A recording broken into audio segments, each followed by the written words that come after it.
যেটা তোমাদের বয়সের থেকে বেশি, তোমরা কিছু জানো না, এই কথা বলেছে না? এই স্ট্যাটাসটা দিয়ে সেনা প্রধানের ওই কথাটা তারা কিন্তু প্রমাণ করলো। দেখেন যে বিস্ফোরক স্ট্যাটাসটা দিয়ে এই মুহূর্তে সবার আলোচনাকে কনসেন্ট্রেট করে ফেললেন ওই দিকে। এইটা হচ্ছে আমাদের রাজনীতির, বাংলাদেশের রাজনীতির এক চরম বাস্তবতা, যেটা এর আগে কেউ বলতো না, সরাসরি বলতো না। বাংলাদেশের রাজনীতি নিয়ে বিভিন্ন ব্যক্তিগত আলাপচারিতায় প্রায় সবাই বলতো এরকম কথা, রাজনীতিবিদরা, যে আরে সব কিছু চাইলেই কি হয়, এখানে রাজনীতিতে এখানে যা হয় সেটা মঞ্চায়নটা এখানে হলেও তার স্ক্রিপ্ট লেখা হয় দেশের বাইরে অথবা ক্যান্টনমেন্টের ভেতরে। বাংলাদেশের বড় বড় রাজনৈতিক পট পরিবর্তনগুলোর ব্যাপারে এই সত্যটাই সবাই বলে, কিন্তু এটা সরাসরি কেউ এইভাবে অভিযোগ আকারে বলতো না। এবং এই না বলার পেছনে অনেকের কিছু অভিজ্ঞতা, পরিপক্কতা, এরকম বিষয়, প্রজ্ঞা যুক্ত ছিল। হাসনাতের বেলায় যেটা হয়েছে, একদিকে হচ্ছে একটা অপ্রকাশিত সত্যকে সে এমনভাবে প্রকাশ্যে এনেছে যেটা আসলে অপরিপক্কতার পরিচয় দিয়েছে।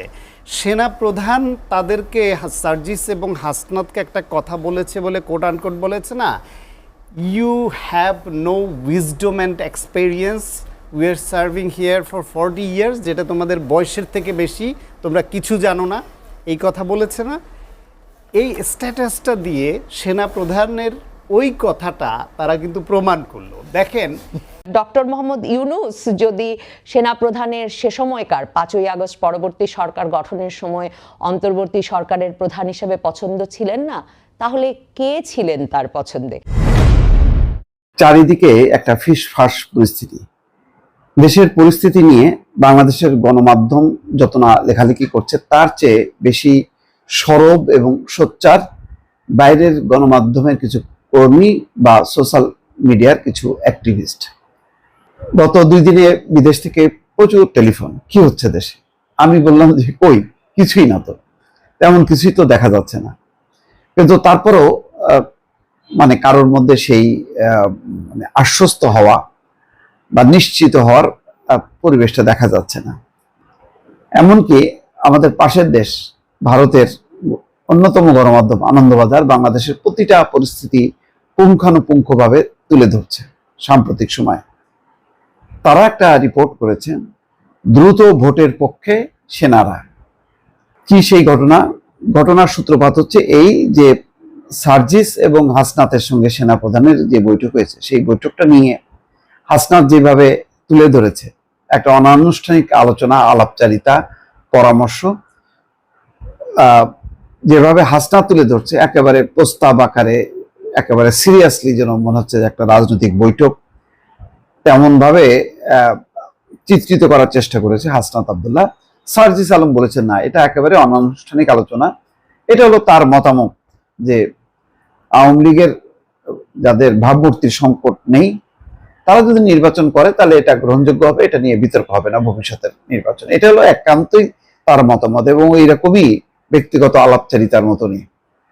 কিন্তু এটাকে একেবারেই সামনে নিয়ে এসছে হাসনাত আব্দুল্লাহ খুব সিরিয়াস আকারে। এটা নিয়ে একটা প্রতিক্রিয়া হয়েছে। সেই প্রতিক্রিয়া নিয়ে নানা মহলে বৈঠক হচ্ছে যে কেন এটা হলো, কেন হবে, কেনই বা তাদেরকে অ্যালাউ করা হলো। এটা সেনা বাহিনীর ভিতরেও একটা ক্ষোভ বিক্ষোভ সঞ্চারিত হয়েছে বলে বিভিন্ন মহল বলছে। তো আনন্দবাজার পত্রিকা বলছে যে দ্রুত ভোটের পক্ষে সেনারা, এই শিরোনামে একটা রিপোর্ট করেছে, তার ভিতরে এই সমস্ত কথাবার্তাগুলো আছে। তাতে কি আছে বলা হচ্ছে, দেশে দ্রুত নির্বাচন করি একটি স্থায়ী সরকার ও সংসদ প্রতিষ্ঠায় সেনাবাহিনী যাতে সক্রিয় হয় সেই বিষয়ে সেনাপ্রধানকে পরামর্শ দিয়েছেন সেনা কর্মকর্তারা। অর্থাৎ বলা হচ্ছে যে যদি একটা রেগুলার গভর্নমেন্ট না থাকে তাহলে এরকম একটা বজাকট অবস্থা হবে, বারবার সেনাবাহিনী বিতর্কিত হবে। সুতরাং একটা রেগুলার গভর্নমেন্ট হোক, সংসদ হোক, তারা দেশ পরিচালনা করুক, আর সেনাবাহিনীর জায়গায় কাজ করুক। সেনাবাহিনীর বিরুদ্ধে ছাত্র নেতারা আওয়ামী লীগের দালালি করার অভিযোগ তোলার পরে রবিবার দুপুরে দীর্ঘ বৈঠক করলো বাংলাদেশে সেনাবাহিনী। রবিবার দীর্ঘ বৈঠক করছে। এটার কোনো সূত্রতা বাংলাদেশের কেউ দেয়নি এখন পর্যন্ত। তারপর কি বলছে, সূত্রের খবর, ছাত্র নেতার ওই অভিযোগ এবং তারপরে বিভিন্ন দল সংগঠন যেভাবে সেনাবাহিনীর বিরুদ্ধে সরব হয়েছে তাতে সেনাদের সব মহলই বিরক্ত এবং ক্ষুব্ধ। এটা আবার ঠিক না, বরং সেনা প্রধানের সঙ্গে এই ধরনের আচরণ নিয়ে নিন্দার ঝড় ওই নতুন গঠিত যে রাজনৈতিক দল সেটা ভেঙে যাওয়ার উপক্রম হচ্ছে। তো সুতরাং এটাও ঠিক না যে সবাই, মানে এটা হলো দেশের বাইরে থেকে কিছু কিছু মহল মানে সোচ্চার কথাবার্তা বলছে আর কি। যাক, সেগুলো নিয়ে আর না কথা বলি। দেশে দ্রুত নির্বাচন করিয়ে একটি স্থায়ী সরকার এবং সংসদ প্রতিষ্ঠায় সেনাবাহিনী যাতে সক্রিয় হয় সেই বিষয়ে সেনা প্রধানকে তারা পরামর্শ দিয়েছেন সেনা কর্মকর্তারা, অর্থাৎ এই পরিস্থিতি অবসানে। গত রাতে সেনাবাহিনীর পক্ষে বাংলাদেশের একটি সংবাদ মাধ্যমকে দেওয়া বিবৃতিতে দাবি করা হয়েছে, ফেসবুকে ছাত্রনেতা হাসনাত আব্দুল্লাহর বিবৃতিটি হাস্যকর ও অপরিপক্ক গল্পের সম্ভার। এরপরে আরেক ছাত্রনেতা সার্জিস আলম পোস্টে বলেছেন যে তিনিও হাসনাতের সঙ্গী হিসেবে সেনাপ্রধানের সঙ্গে দেখা করেছিলেন, কিন্তু হাসনাতের বক্তব্যের সঙ্গে তিনি একমত নন। জেনারেল ওয়াকার কোনো কিছু মেনে নেওয়ার জন্য আদৌ তাদের চাপ দেননি। অনেকে মনে করছেন সার্জিসের এই মন্তব্যে আসলে সেনাবাহিনীকে শান্তির বার্তা দেওয়ার চেষ্টা করা হয়েছে, কিন্তু তাতে চিড়ে ভেজেনি বলেই সূত্রের খবর। অর্থাৎ সেনা কর্মকর্তা বা সেনা সদস্যদের মধ্যে একটা খুবই বিরূপ প্রতিক্রিয়া হয়েছে যে সেনা প্রধানকে নিয়ে এই ধরনের মানে মন্তব্য করার জন্য বা ফেসবুক স্ট্যাটাস দেওয়ার জন্য। সেনাপ্রধান জেনারেল ওয়াকারুজ্জামানের ডাকা এই দিনের বৈঠক হয় সামনাসামনি অথবা ভার্চুয়াল মাধ্যমে। হাজির ছিলেন প্রায় সব জিওসি হাজির ছিলেন নৌবাহিনীর প্রধান অ্যাডমিরাল মোহাম্মদ নাজমুল হাসান এবং বিমান বাহিনীর প্রধান air chief marshal Hasan Mahmud খানও। বাংলাদেশের ইতিহাসে এই প্রথম 3 বাহিনীর প্রধানই সেনাবাহিনীর একই ব্যাচের সদস্য, মানে তারা একই ব্যাচের, ক্লাসমেট হোক বা ব্যাচমেট হোক, এবং 3 জনের মধ্যেই খুব চমৎকার একটা কোঅর্ডিনেশন বা কম্বিনেশন। সূত্রের খবর, ওই বৈঠকে অনেক সেনা কর্মকর্তাই ভাবমূর্তি রক্ষায় দ্রুত ব্যবস্থা গ্রহণের পরামর্শ দেন। ছাত্র নেতাদের মাস্তানির বিরুদ্ধে অনেকে ক্ষোভ প্রকাশ করেন। বাংলাদেশের পরিস্থিতির উপর নজর রাখা বিশেষজ্ঞরা বলছেন এই বৈঠক থেকে 2টি বিষয় উঠে এসেছে। প্রথমত, বাহিনীতে সেনাপ্রধান জেনারেল ওয়াকারের নেতৃত্ব এবং কর্তৃত্ব নিয়ে এই মুহূর্তে আর কোনো প্রশ্ন নেই। দ্বিতীয়ত, যে ছাত্রদের সেনারা ডেকে ক্ষমতায় বসিয়েছে প্রথম থেকেই তারা বাহিনীকে চ্যালেঞ্জ জানিয়ে আসছে।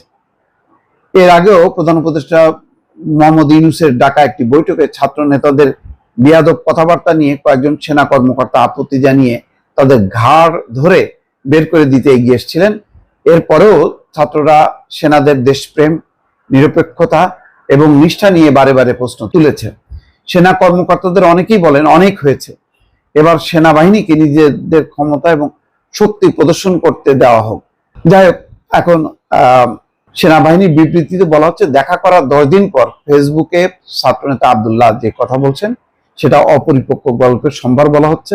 আনন্দবাজারের এই রিপোর্টে বলা হচ্ছে ওই বৈঠকের পরের দিন, অর্থাৎ গতকালকে যে জুলাইয়ের আন্দোলনের আহতদের সম্মানে ইফতার আয়োজন করেছেন সেনাপ্রধান, সেখানে বলছেন যে আপনারা জাতির কৃতি সন্তান, আপনারা এই দেশ এবং জাতির জন্য অনেক কিছু ত্যাগ করেছেন, আমি আপনাদের অভিনন্দন জানাচ্ছি, আপনাদের প্রতি কৃতজ্ঞতা জানাচ্ছি। তবে তিনি প্রধান উপদেষ্টার উল্লেখ একবারও করেননি। এটা আবার হুট করে আনন্দবাজার একটা নকটা লাগাই দিল আর কি, যে প্রধান উপদেষ্টার নাম বলেন, প্রধান উপদেষ্টা প্রাসঙ্গিকভাবে আসবেন কেন। এবং শেষ মন্তব্যটা হচ্ছে এই যে নাম উল্লেখ করেনি, অনেকে সেটা গুরুত্বপূর্ণ বলে মনে করছেন, সুতরাং অনিশ্চয়তা রয়ে গেল। মানে একটা ভজঘট বাদক বাংলাদেশে, এটা হচ্ছে ওদের চাওয়া। সেইভাবেই রিপোর্টটা বানানো হয়েছে। দর্শক ভালো থাকবেন, আল্লাহ হাফিজ।